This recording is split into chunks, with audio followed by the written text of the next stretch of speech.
এই ভিডিওতে আমরা দেখব বহির্বিভক্তকরণ। কোনো একটি রেখাংশ PQকে যদি অপর একটি বিন্দু বহিস্থভাবে ধরি আর M1:M2 অনুপাতে বহির্বিভক্ত করে, তবে আর বিন্দুর ভুজ এবং কোটি নির্ণয় করতে হবে। আর যদি PQকে M1:M2 অনুপাতে বহির্বিভক্ত করে, তাহলে P থেকে R পর্যন্ত দূরত্ব হবে M1, Q থেকে R পর্যন্ত হবে M2। তাহলে x সমান হবে M1x2 minus M2x1 divided by M1 minus M2, আর y সমান হবে M1y2 minus M2y1 divided by M1 minus M2। অন্তর্বিভক্তকরণের সূত্রের মতোই, শুধু পার্থক্য হলো এখানে মাইনাস অন্তর্বিভক্তকরণের ক্ষেত্রে প্লাস হয়। আমরা একটা উদাহরণ লক্ষ্য করি। এখানে PQ একটি রেখাংশ দেওয়া আছে এবং PQ বিন্দুর স্থানাঙ্ক দেওয়া আছে। প্রশ্নতে বলা হয়েছে যে বিন্দুটি উক্ত রেখাংশকে 2:3 অনুপাতে বহির্বিভক্ত করে তার স্থানাঙ্ক নির্ণয় করো। তাহলে এখানে আমাদের M1 হচ্ছে 2, M2 হচ্ছে 3, আর P বিন্দুর স্থানাঙ্ক হচ্ছে x1, y1, Q বিন্দুর স্থানাঙ্ক হচ্ছে x2, y2। তাহলে আমরা সূত্র প্রয়োগ করি। x সমান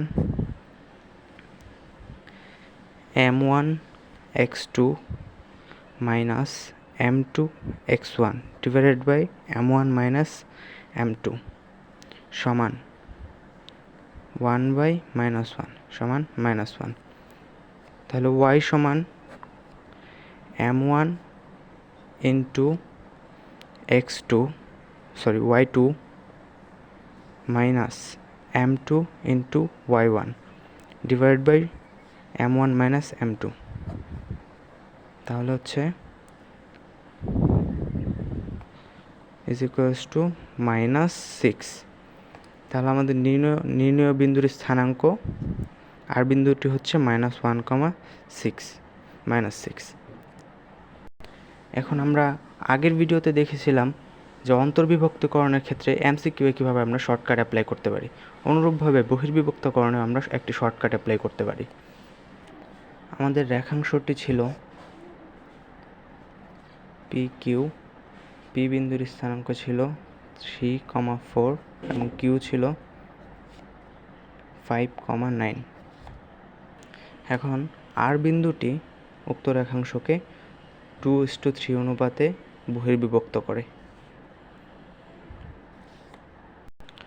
অর্থাৎ P থেকে R এর দূরত্ব 2 হলে Q থেকে R এর দূরত্ব 3 হবে। এখানে লক্ষণীয় যে আর বিন্দুটি আমরা বাম পাশে নিয়েছি, কারণ আর বিন্দুটি যদি আমরা ডান পাশে নিতাম তবে PR সমান 2 হলেও Q থেকে R কখনোই 3 হবে না, কারণ চিত্র থেকে স্পষ্টই দেখা যাচ্ছে PR গ্রেটার দেন QR। তাই আমাদেরকে আর বিন্দুটা বাম পাশে নেওয়া লাগছে। এখন যে দুটো বিন্দু দেওয়া আছে অর্থাৎ P এবং Q, এদের মধ্যে যদি আমরা দেখি Q থেকে R পর্যন্ত ডিস্টেন্স 3 এবং P থেকে R পর্যন্ত 2, তাহলে P থেকে Q পর্যন্ত হবে 1। P থেকে Q এই 1 ডিস্টেন্সের জন্যে ভুজ হ্রাস পায় 5 - 3 সমান 2। সুতরাং P থেকে R এই 2 ডিস্টেন্সের জন্যে ভুজ হ্রাস পাবে 4 ঐকিক নিয়মে। তাহলে এখানে ছিল 3, ভুজ হ্রাস পেলে 3 থেকে যদি 4 হ্রাস পায় হলো -1। এখন কোটির ক্ষেত্রে দেখি, P থেকে Q পর্যন্ত 1 ডিস্টেন্সের জন্য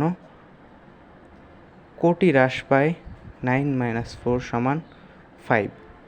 সুতরাং P থেকে R 2 ডিস্টেন্সের জন্যে কোটি হ্রাস পায় 10 ঐকিক নিয়মে। তাহলে আগে ছিল P বিন্দুর কোটি ছিল 4, 10 হ্রাস পেয়ে R বিন্দুর কোটি হবে -6। তাহলে আমাদের প্রাপ্ত বিন্দু হলো -1, -6। তো এই ছিল আমাদের বহির্বিভক্তকরণের শর্টকাট। এই শর্টকাটটি HSC পরীক্ষা এবং অ্যাডমিশন পরীক্ষার ক্ষেত্রেও অনেক ক্ষেত্রেই ভালো কাজে দেয়।